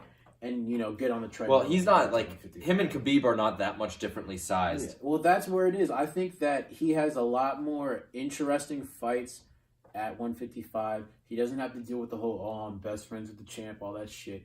And it gives him the ability to make more money, too. There's no guarantee that Tyron Woodley is going to continue to be champ, though, at the same time. And you've got this dynamic going on with, DC and Cain Velasquez, who are on the same kind of timeline. But DC's champ, and Cain definitely has title aspirations. Yeah, but one of those niggas just got knocked the fuck Tyron out. Woodley, if he wins, he's going to try to make a play at 185 pounds. No, he's not. He's talked about it. No, he's not. I know, but there's talks about the fact that he's 200 pounds in between Covington. camps. He's going to fight Colby Covington. He's going to fight... damn, I'm drawing a blank really hard right now. Shit. Oh, damn, I'm drawing a blank on a fucking welterweight. Damn. What's his skill set? What's he look like? Oh, shit. Hold on. We got this shit. Let me see here. There's Usman. Oh, yeah. Vicente. Yeah, but he's not there yet, though. Well, he needs another major fight. These are all the welterweights that are coming up right now. But one of the things that... All right, so one of the things that I think is going to be important for Tyron Woodley is that I don't think that he will have the success at middleweight, and I think he knows that. One, he's not that big, and he's not tall, but I mean in terms of Vicente Luque is only 27 years old. That's what's up. but he's not tall, but he's built, and they say, like, I've heard. Doesn't matter, dude. I've read the reports that say he blows up close to 200 pounds in between I don't give a camps. shit. Yoel Romero probably blows up to 250. But there's a money fight there, and he sees guys like Kelvin Gastelum and Robert Whittaker going up there, and he's like, holy shit, I could make the money in a champ fight right there. Like, I could knock out Robert Whittaker is probably what he's thinking. Yeah, I guess, but at that, he has to be banking on the fact What's that... more appealing, fighting fucking sniveling Colby Covington or fighting Robert Whittaker or Israel Adesanya or... I'd rather fight going Colby for the Covington champ than status. either Robert Whittaker or... not if it's a legacy fight. Not if your priority is legacy. If the check's the same... I'm saying not if your priority is legacy. I'm pretty sure Woodley is making sure his checks are the same. I'm that's not my point. I'm saying if legacy is the priority, which I think Tyron Woodley does want to be recognized among the best mixed martial artists of all time. And I think that makes it logical for him to challenge at the weight class up, especially if he feels like that weight's comfortable. I think it would be more impressive for him to go into welterweight and to continue to pile up defenses than it would be to go up and try to aspire to get to the middleweight title. One, because GSP just did that, and it's becoming so commonplace. The division's so much different now, though, than when GSP did that shit. It's so commonplace for dudes to try and jump up and, I'm going to fight the champion. I'm going to fight the champion. Just get defenses. I got you. Like speaking of defenses, let's dig into his fight with Kamaru Usman. Because that's a low-key awesome fight. That was a low-key awesome segue into our next fight. Professional level shit right there. That's how you know we improving. Scraptitude, shout out. We are... Shaka bra. Yeah, we don't do none of that. The Rock paid me for that. Yeah. No, I wish. Yeah, damn. But if the Rock try to look for something to sponsor, we will make an exception. You know, Gunther's Garage has been has been a steady supporter. But if The Rock chooses to support Rising Young Minds and as a result Scraptitude, we're more than happy. Oh man. Anyhow, this fight between Tyron Woodley and Kamaru Usman, the two things that stood out to me is Tyron Woodley is 36 years old, which is just older than I thought he was. And that Usman's last 3 fights are decisions, which kind of surprised me as to why he's getting a title shot right now, not finishing fights. But I guess when your competition is Colby Covington, who's also not finishing fights, it makes a stronger argument. I think I'm like 100% sure it's because Dana White just wanted to tell Colby eat a dick, but I like 100%. Dana White just throws his balls on the table and does what he wants. They literally both beat the same dude. And then this Usman got the title. But Usman did it better. Yeah. Well, at least he put some hands on. Like he fought a more physical brand of fighting than Colby Covington. Covington did no damage in the entire fight. He didn't put crazy hands on him, but one of the things that he roughed him up some in the clinch and stuff though. He applied more pressure and more tenacity. It really started to take hold in the later rounds, and he could take RDA down at will. But one of the things that I think is the biggest difference in this fight is the fact that Tyron Woodley has put you the fuck out power. He will sleep you. He can put you to bed no matter who you are, and that Usman gets caught. And and watching him fight with RDA and watching his sparring stuff, that dumb sparring video with Michael Johnson where he's getting caught and all that stuff, it's just... The thing is, I hate when people put too much stock in sparring videos. That's the time when you're supposed to get hit. Because that's the time when you're trying different things out and working different angles and putting yourself... We're not sparring. I get you, but in sparring, that is when you want to get caught. Because then it's like, okay, well, I decided to go balls to the wall here, and I saw the vulnerability here, and that's the whole point of this entire process. I hope so. I just don't like to put... So. Okay, well, I'm just saying in general... is like a week out. I'm just saying in general, I don't like putting too much stock in sparring videos. Just because that's the time when guys are supposed to be experimenting and they're supposed to be allowed to get caught. Well, that's all I'm saying. Well, chalk the sparring video in and of itself from the fight with RDA. It still goes to represent the fact that Usman still doesn't have he has not shown me a level of striking acumen that is going to make me question whether he's going to be able to get in there and make Tyron really feel any type of way or feel like he needs to respect his power. Woodley's been in there with Wonder Boy. Woodley's been But in who's there the last pressure fighter that Woodley fought? I had to think about Exactly. You can't think of one because it's not just readily like at the tip of your tongue. He has not fought a guy that puts real pressure on him. I know because I was looking it up. He's had this nice point where Darren Till is a pressure fighter, but he's a pressure striker. Is a pressure wrestler, and if Damian Maia does not pull you down to get you to the ground to submit you, there is no one at. No, and the thing is that fight sucked because he put a lot of pressure on Tyron Woodley, and Tyron Woodley took no risks, and he just decided he just decided to play takedown defense the whole fight. Yeah, I understand that, but so you have Darren Till, who's a pressure striker, you have Damian Maia, who's a pressure grappler, and Till got put to sleep. He did, but he didn't get put to sleep. Well, he got dropped heavy and rocked. But I have to say that it's interesting to me that I see Kamaru Usman as the combination of a guy who's a decent striker and a good grappler who applies a lot of pressure with both facets of his game. And that's not something that I remember Tyron Woodley facing in recent memory. He looks like a lot of these bulls that got knocked out. Like he reminds me there's Josh Koscheck. That's like. Josh Koscheck is a totally different overhand. Josh Koscheck is a poor man's Tyron Woodley. Overhand right, double leg heavy takedown. Wrestler with an somewhat adequate striking. Yeah, but they're very different strikers. Like pressure fighter. Like he doesn't throw any kicks. Usman's Josh Koscheck. kick game is butt. It's not that bad. I disagree. I think he's an adequate kicker. It wasn't that utilized. He's an adequate kicker. I mean, it was okay. He throws high kicks. He throws body kicks. He throws low kicks. Josh Koscheck was not out here throwing kicks. Yeah, they're different, and he's a much better striker than Josh Koscheck. All right, so what do we got? We got DHK, Kevin Gastelum, Robbie Lawler, Wonder Boy, Damian Maia, Darren Till. I think it's an interesting challenge for Tyron Woodley, and there's the lines right now. The betting lines represent that because I think Usman's a plus 130, and it's the same minus for Tyron Woodley right around there. That's not so people right now are not thinking that this is just this is a harder fight perceived for Tyron Woodley. Well, look, all right. So Usman's gonna need pressure with accurate strikes, and he can't expect to have the same success with takedowns as he did with RDA. That's really the gist of it for him. So what I think, I mean, in terms of credentials, he was a D2 All-American wrestler all 3 years at college, whereas Woodley was a D1 All-American twice. So Woodley's more credentialed.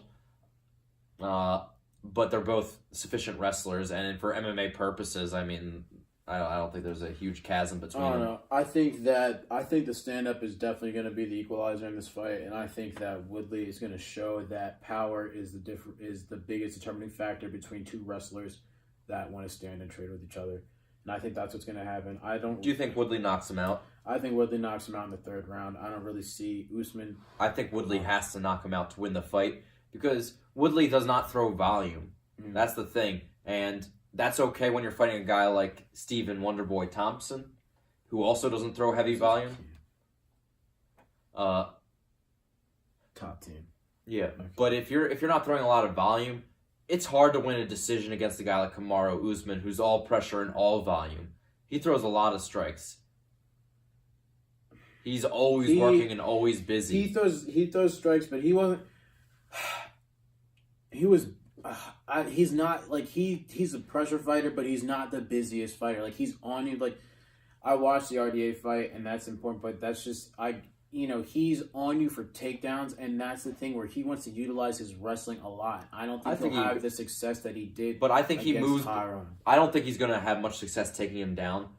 That's not really the point to me. The point is that you can have Tyron's back on the cage, and it's just about blending the pressure of wrestling and pressure striking, and I think that he can potentially have some success there. The scariest thing about Tyron Woodley is just crossing the distance to get body to body with him because that right hand is always cocked and loaded. So, anyways, I think that Tyron Woodley needs to knock him out, and that he's got a good chance of knocking him out because that's just the kind of guy he is, and he's not going to get taken down. But if it goes to a decision, I'm favoring Kamaru Usman. I don't know. I think Tyron's so smart. If it goes to decision, are you favoring Tyron? I think I'm gonna favor. I think Tyron was just after watching. Because we could have a conditional bet if you wanted to. Well, after his fight with Wonder Boy, the dude doesn't get lost in the fight. Like, he's so composed. He's so composed, but he's also so low volume. I know, but the thing is, when you're fighting another pressure wrestler like that, if you can have the more effective strikes when both of you aren't that crazy dynamic in it, I don't know. It's just he just hasn't dealt with it, man. Tyron is the champ, and he fights smart. He doesn't throw himself out. I'm not going to count him out.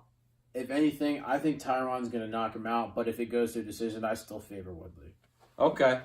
Well, I would be interested in a conditional bet that if the fight were to go to the decision, we each put $5 on that. Yeah, would you be willing to do that? Yeah, sure. I'll take $5 conditional bet. Should it go to decision? Yeah. So all right. If it goes to decision, yeah. Then I'll take Kamaru Usman. Okay, we just shook up. It's official. $5 bet on that, Joe, and I'm gonna write it down on my show sheet. We will soon have a tally marker to keep up with everything, so you guys can see all my wins and Tim's losses, and we'll have that up somewhere easy for you guys to check out. Yeah, right. Well, right now, as far as official bets that have been made, Jeff has outpaced me 1-0. Unfortunately, Robert Whittaker did not make it to the fight. So yes, we had bet on Calvin Gastelum. Some dude. Calvin Gastelum against Robert Whittaker. I had taken Whittaker, but that fight did not come to fruition. Previously, I had taken Adrian Broner against Manny Pacquiao in the world of boxing. That was hilarious. Dumb choice. And I wanted Manny Pacquiao to win because he's that dude, but, I did lose the bet.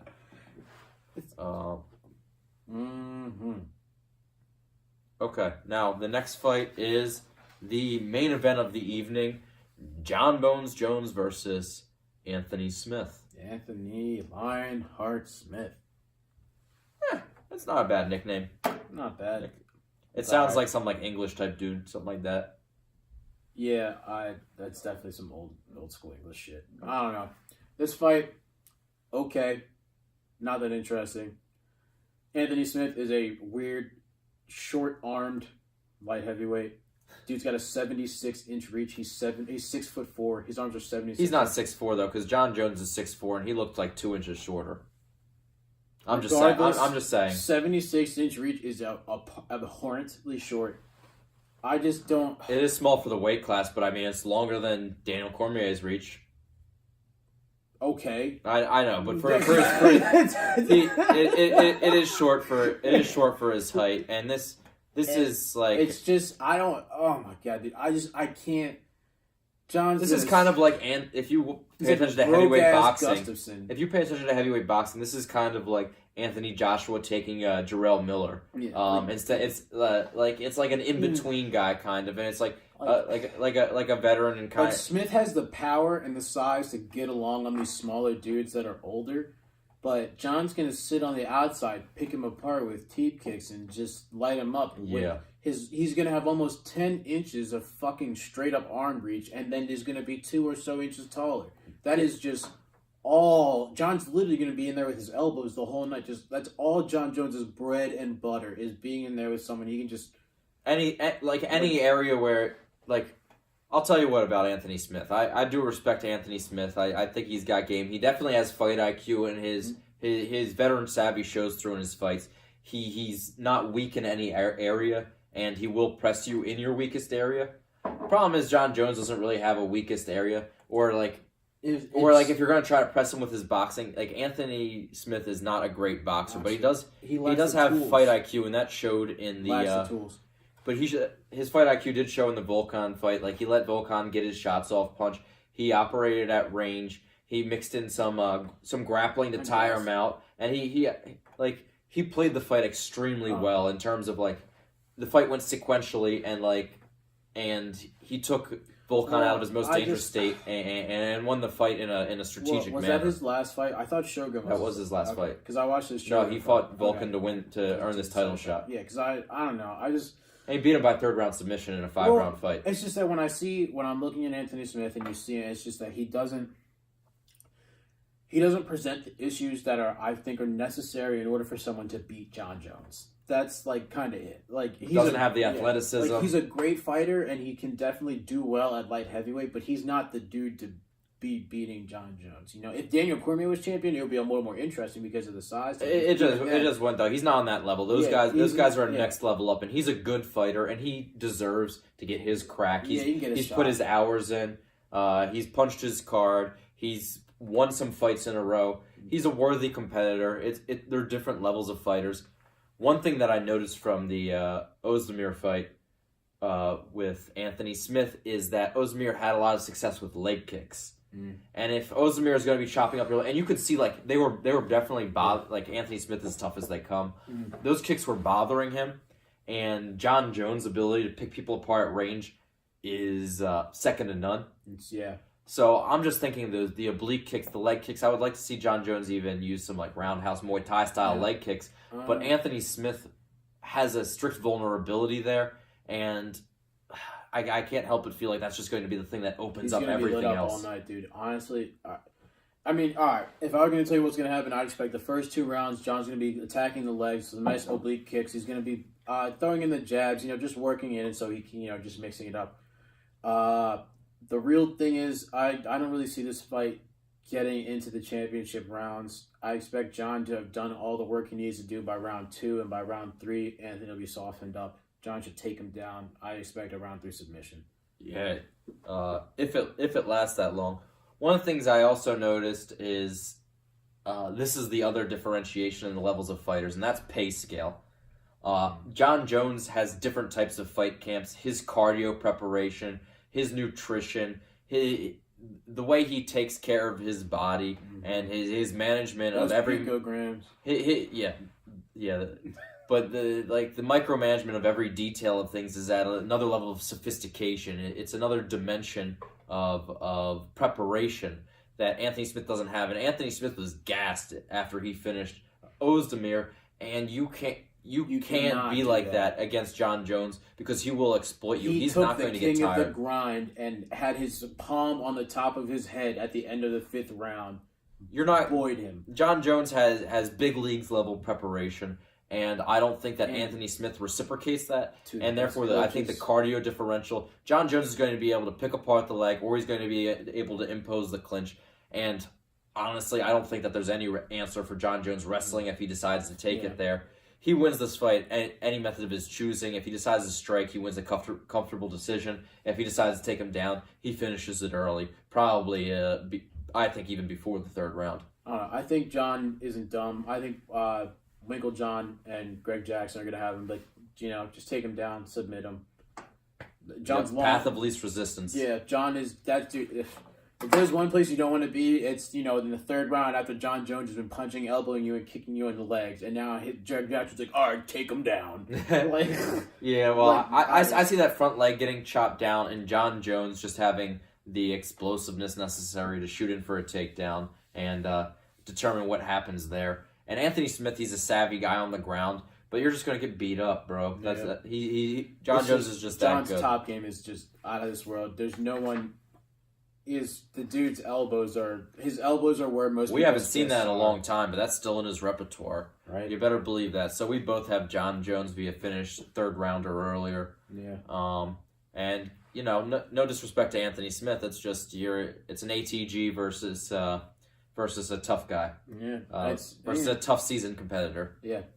Now, to round out this podcast, the last event that we're going to talk about is the UFC Fight Night 146 preview, which is featuring the return of our favorite fighter, Ben Rothwell. Yeah. What are the implications of Ben Rothwell's return after his PED suspension on the heavyweight division, Jeffrey? Do you think him against... I didn't know he was actually didn't write down the other guy's name. Because this isn't... I think his name is Blagoni or some shit like that. I honestly didn't know Rothwell was fighting. Yeah, he's back, bro, and I knew you were really hyped. So, anyways, Ben Rothwell is returning on this card, and... Against who? Some bull named Blagoni. Baloney. He's fighting. He's fighting Baloney. You fight the Blagoni Bull. Well, that's good. Ben Rothwell, I hope you do well. Your shuffle dance at the end of your last fight was fun. Yeah, well, I feel like he started to be a contender because he was doing steroids. Maybe he beat he had a couple nice wins, and then just Jordan beat that middleweight dude. Oh, that white guy. Damn, what's his name? Tim Bosch. Yeah. Didn't he beat Tim Bosch? I don't think so. But didn't they fight? No, I don't think so.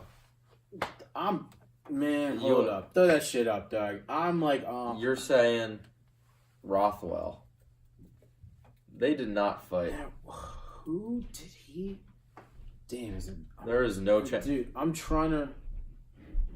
Who am I thinking of? But anyways, after know. his loss to Junior Dos Santos, he was suspended for a PED violation. He had wins against Josh Barnett, Matt Mitrio, and Alistair Overeem, and Brandon Vera before that. And now he's fighting some dude named Blagoy. Damn, Bull 16-2 though. Anyways, coming back from this, he probably just got good at that time because of the steroids. Blagoy will probably win. And I don't really care about. Ben Rothwell submitted Josh Barnett. Yeah, he caught him with that sneaky guillotine. That shit was so unexpected. It's so funny. You can't blame the steroids for that, especially with Barnett being steroid bull. Knocked out over.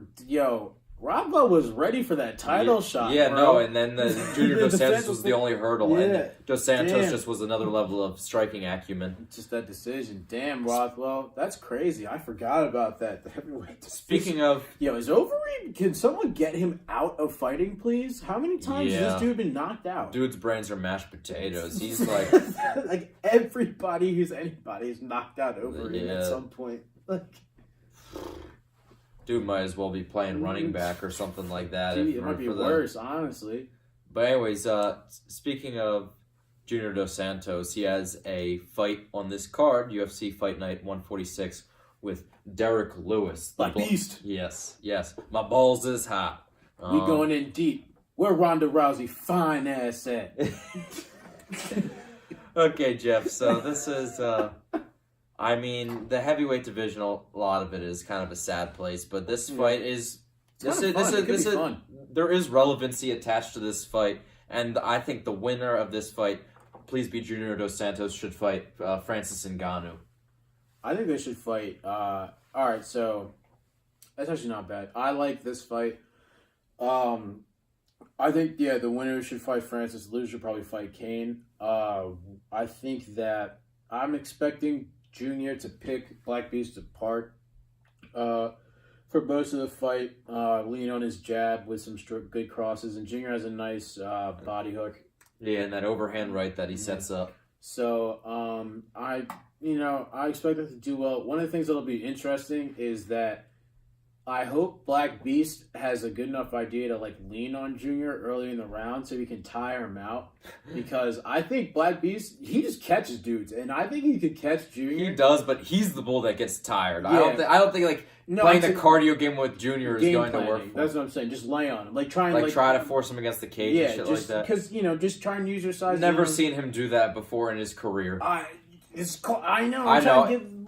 If you're talking about trying to do what's ideal, but without having a dog in the fight, I don't see him utilizing that. I expect JDS to pick him apart at range, and Black Beast should land some shots early. But honestly, I expect probably a late stoppage, probably some TKO in the third. If it's a stoppage, it's probably the fight with JDS versus or not JDS, Mark Hunt versus Black Beast, where he TKO'd him in the third round. Black Beast was gassed out. Yeah. He was just hitting him with some shots, and the ref called it. This fight will definitely be in contender for round one of the year, I think. What do you mean? I think the first round of this fight is going to be a scrap. I think Black Beast is going to come out and try and knock Junior's head off in the first round. You think he's going to come out that aggressive? Yes. I think it's going to be I think the first round of this fight is going to be really, really good. And I think they're going to have... I don't think Black Beast is going to plan on running Junior out, so I think he's going to try and knock him out early. And if not, I expect Junior to coast to that late stoppage. But that's my prediction.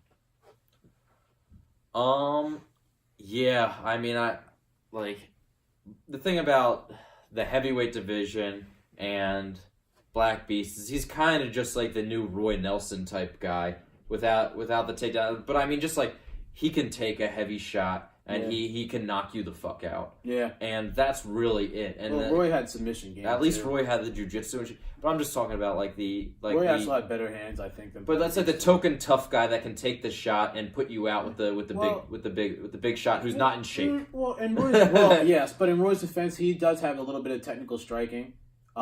He's gotten in there with some of the smaller. I didn't mean to offend Roy Nelson fans out there. No, I'm saying like if you just look at if you were to I think Roy's definitely got some good hands and stuff. Even though he did get pieced up by Krokop, but that's beside the point. Junior, we expect you to get the win. Junior can box a little bit, just a tad. Well, I mean, comparatively to Black Beast, who's just like he can punch, but he can't really box. Junior can punch and he can box. Yeah. And it's hard to see somebody that's as savvy and somebody that's going to be as trained and as professional as Junior Dos Santos coming in. I think he's going to have the better gas tank. And even in the twilight of his career, he moves well enough and he hits hard enough to earn respect. You're not just going to be able to, disrespect his power and move in, wait in on him, and hunt him down.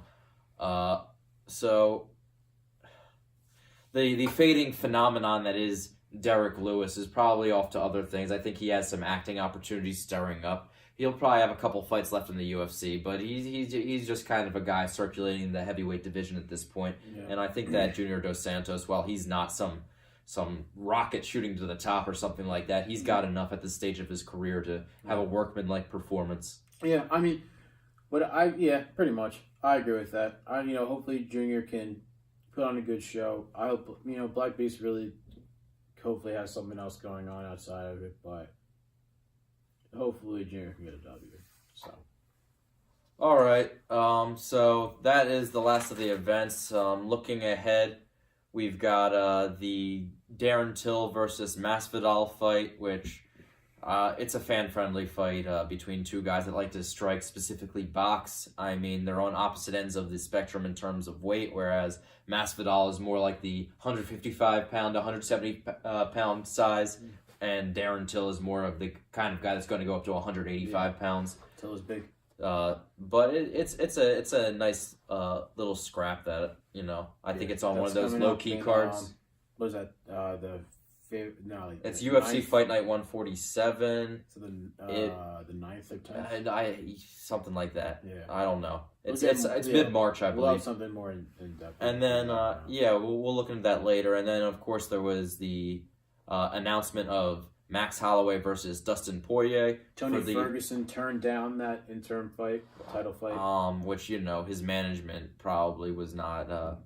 wasn't a good look by his management because, apparently they're paying Dustin Poirier less for the fight than they were offering Tony Ferguson. That makes sense. And they just undercut Tony Ferguson because he was being difficult. And they're like, listen, somebody will take this fight for less money if you're trying to get more. I don't know. I feel Tony on that, honestly. He's earned his title shot. Well, Nobody has more earned title shot in the UFC. He already had an interim belt, and then they took it. And then why would he fight for another one? And true. Honestly, and if I were in Tony's position, his mentality has to be, this belt, whatever, fuck the belt. I need to make money at this point. Because if he can't because the whole point in the UFC's pay scale for that whole, become a champion thing is to make that cash. And if he can't make the money, I wouldn't be taking interim fights that have... Well, each fight is a risk, man. These are 4-ounce gloves. Everybody has the chance to beat you. Yeah, but it doesn't put Tony forward, Exactly. He was already interim champ. He was already what does it there. do? He has been the number one contender. No. And, it's almost like he's the one who's paying...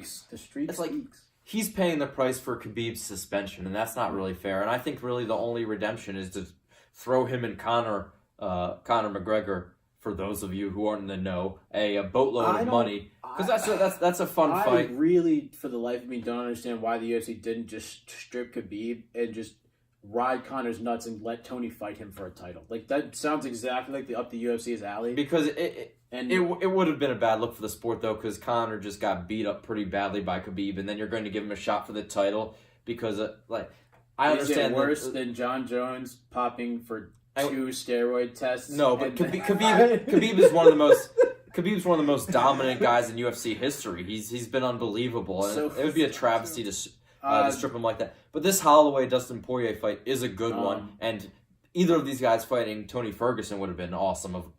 But I like Holloway in this bout. I think that he's just he's the shit. And Holloway is the shit, but Dustin, it's hard at lightweight, man. Diamond Dustin Poirier, he's big. I don't know how he ever made 145 pounds. So you look at him now, that dude. Yeah.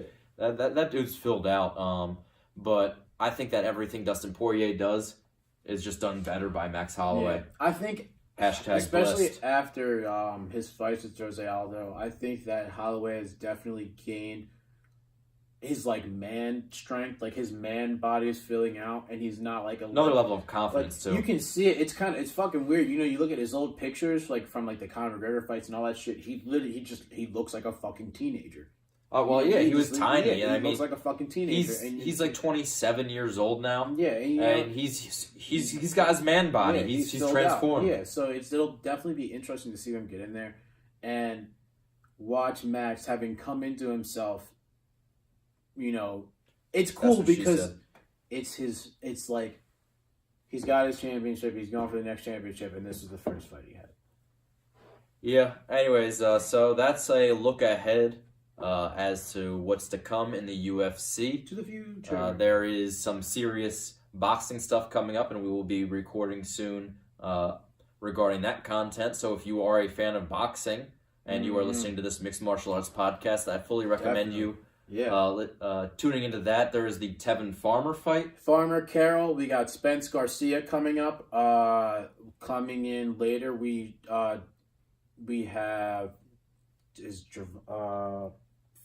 Well, I know the Sean Porter fight's coming up, but we're going to recap that. Then there's the Danny Garcia fight. That's late. That's late April. Later. But anyways, the highlights are the Tevin Farmer fight, Philly represent, and then Spence Garcia, which we have plenty of thoughts of opinions on. So if you're a boxing fan or you just tune in for high profile boxing fights, we'll have that all for you. All of our scouting, all of our discussion, all of our analysis, all of our content. But for now, at this very moment, we just appreciate your listenership, your viewership, your sponsorship through your following. I think we've eclipsed 210 followers between Instagram and Twitter. And we're just out here growing, making moves, small moves, big motivation, always forward. Always forward. Content. Expect us. We're going to have a better schedule coming out soon where we'll, be able to keep up with exactly what's happening. So you guys will have a good idea of what's going to be coming from Scraptitude in the future. We have expect to be unveiling a few new things we have working around. We're looking into checking out our, scoring our fights on our own and seeing about our own little systems. Yeah, we have do stuff. We have a lot of stuff coming in for you guys, and we hope you're going to appreciate it. Because we're working hard behind the scenes. The same way you put the fighters in the octagon, we got the thoughts in the octagon. They're battling it out, and they're coming out the crucible, and we're going to have these products delivered to you. Now, in the meanwhile, I want you to follow us on Twitter at Scraptitude, on Instagram at Scraptitude, find us on YouTube at Scraptitude Philly. We are on Google Play Music. We are on SoundCloud at Scraptitude. We are on Spotify, and we are on iTunes. So, find us on all the platforms. Wherever you can, however you can. We are one with the scrap. And listen, big things have small beginnings. And those of you that are tuning in, we appreciate you. And any kinds of questions, comments, considerations, hit us up, rate us, give us reviews. We want all that shit. This is us. And for now, we out. Thanks, guys. Appreciate it. Have a good one. Okay, that's a long one. Was that 2.5 hours? Not. Well, we'll see. It might be 3 hours. I'm sure I got plenty to chop out, but it's not 3 hours because we didn't. But it could be 2 hours. Probably chop it down to an hour and a half. Maybe 2.5. Yeah, we'll see. This is a lot of shit, bro. This is a lot of shit. I texted Joe. Let's see here. Yeah, we probably got here at 4 o'clock. A little after 4. Yeah. 15. Then we were setting up and doing different shit. So about 2.5 hours. Ugh. Damn, that was a long one. That shit was long, but we had That so much to flowed. do.